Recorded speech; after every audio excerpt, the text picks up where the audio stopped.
약 4만 년 전 벨기에의 동굴에서 네안데르탈인 여성 한 명이 숨을 거뒀습니다. 그런데 그녀의 시신에 벌어진 일은 우리의 상상을 완전히 벗어납니다. 함께 있던 네안데르탈인들은 그녀의 살을 뼈에서 발라냈고 뼈를 깨뜨려 골수를 빼먹었으며 남은 뼈 일부는 도구를 날카롭게 만드는 데 사용했거든요. 장례식이 아니라 저녁 식사였던 겁니다. 고예트 동굴에서 발견된 최소 5구의 네안데르탈인 유골에는 이런 끔찍한 흔적들이 고스란히 남아 있었어요. 긴 뼈마다 칼자국이 선명했고 갈비뼈와 턱뼈에도 똑같은 흔적이 새겨져 있었습니다. 일부 뼈에는 타격 자국까지 있었어요. 이건 뼈속까지 완전히 먹어치우려 했던 흔적이었습니다. 도대체 왜 그들은 동족을 이렇게 처리했던 걸까요? 그리고 그들은 동족의 죽음 앞에서 무엇을 느꼈을까요? 지금부터 네안데르탈인들이 죽은 자를 다루는 충격적이고도 다양한 방식들을 파헤쳐 보겠습니다.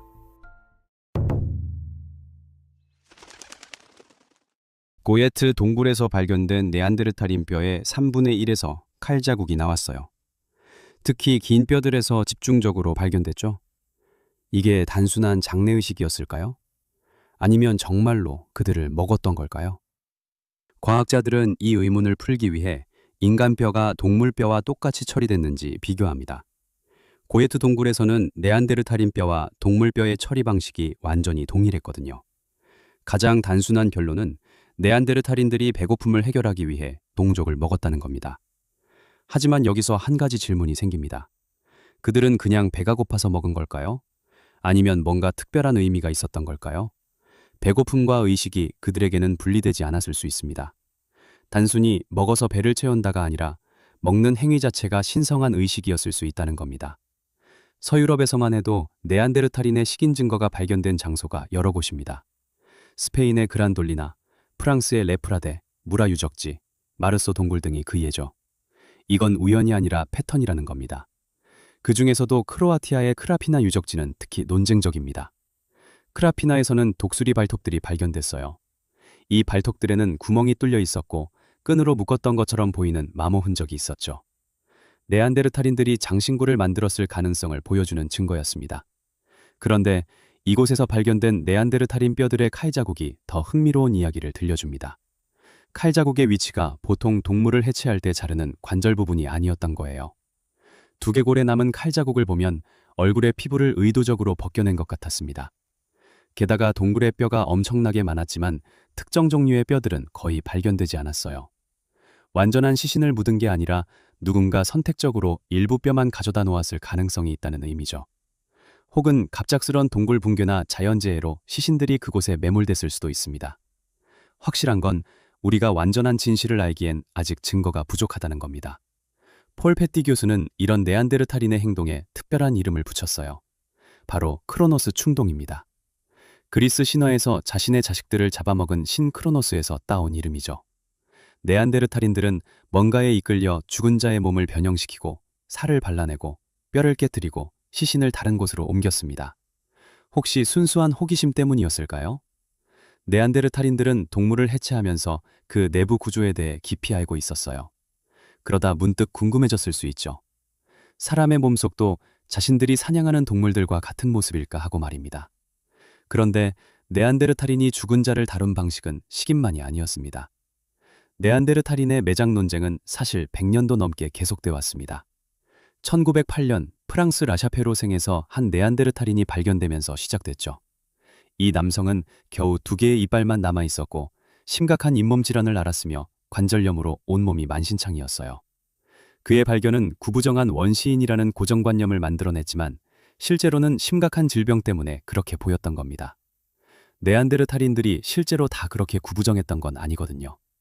이 발견에서 더 중요한 건 네안데르탈인들이 서로를 돌봤다는 증거입니다. 온몸이 관절염으로 뒤틀린 상태로는 야생마를 사냥할 수 없었을 거예요. 남은 이빨 2개로 음식을 제대로 씹는 것도 불가능했겠죠. 그럼에도 그가 살아있었다는 건 누군가 그를 보살폈다는 의미입니다. 그렇다면 라샤펠에서 발견된 이 남성이 왜 매장 논쟁의 중심이 됐을까요? 3가지 핵심 증거 때문입니다. 첫 번째는 시신이 발견된 위치가 특별했다는 겁니다. 가로 140cm, 세로 85cm 크기의 구덩이 안에 있었거든요. 이 구덩이는 동굴 바닥을 뚫고 그 아래 단단한 안반층까지 파내려간 흔적이 있었어요. 1908년에 발굴됐기 때문에 불행히도 이 구덩이가 자연적으로 형성됐는지, 네안데르탈인들이 확장했는지, 아니면 완전히 그들이 판 건지 확실히 알 수는 없습니다. 중요한 건 이 구덩이가 그보다 오래된 네안데르탈인 유물침을 뚫고 만들어졌다는 점이에요. 네안데르탈인들이 의도적으로 땅을 팠거나 최소한 손을 댔다는 증거죠. 두 번째 증거는 보존 상태입니다. 동굴에서 발견된 동물 뼈들과 비교했을 때 이 네안데르탈인의 시신은 놀라울 정도로 잘 보존돼 있었거든요.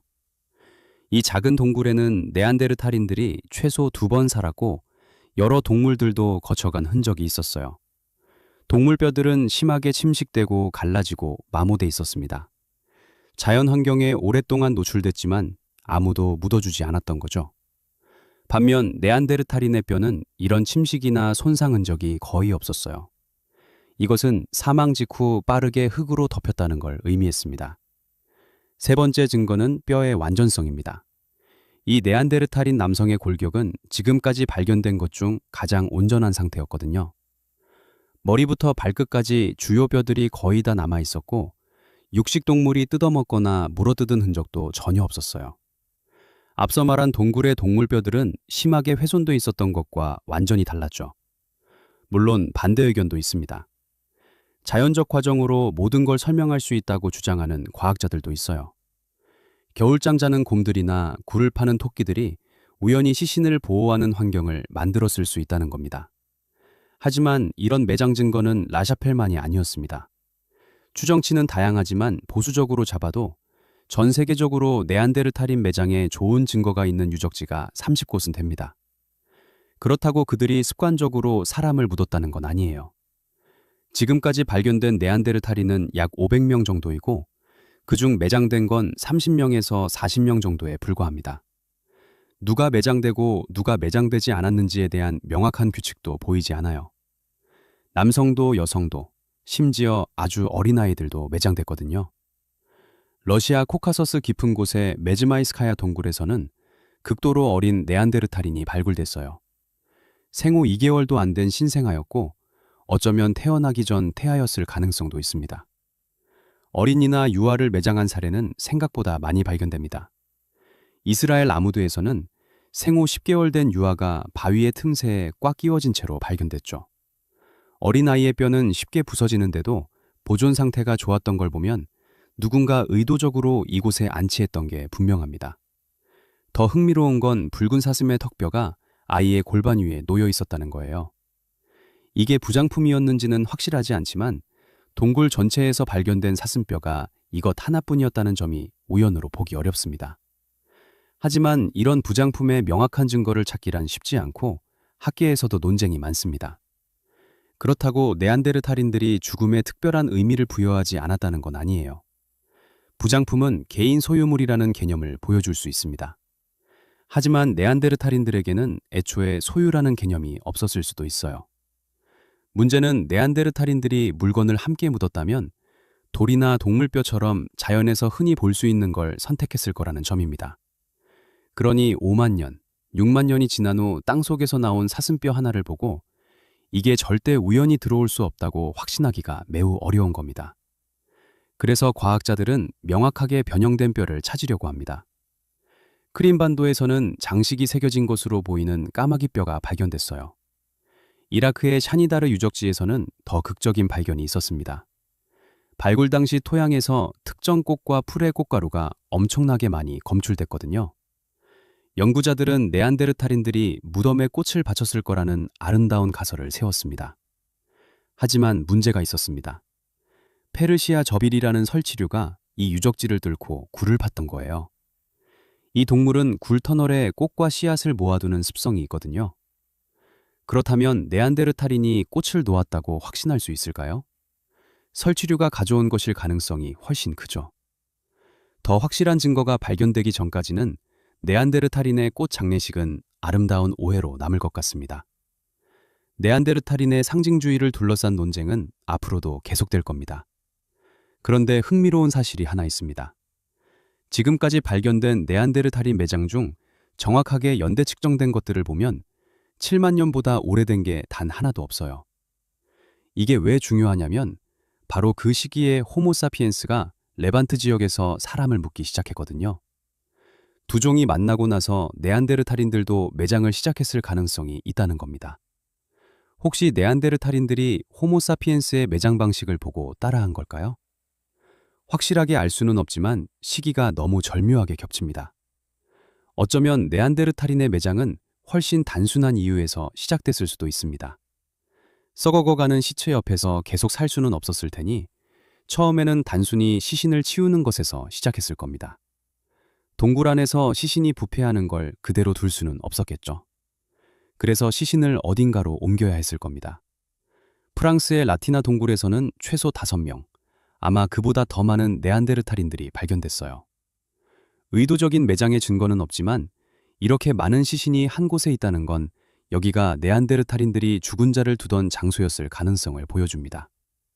이런 단순한 행위가 인간 문화 발전의 중요한 시작점이었을 수 있어요. 시신을 버리기 편한 장소가 언제부터 특별한 의미를 가진 장소로 바뀌었을까요? 네안데르탈인들도 특정 장소를 신성하게 여겼을까요? 그들도 땅에 의미를 부여하기 시작했던 걸까요?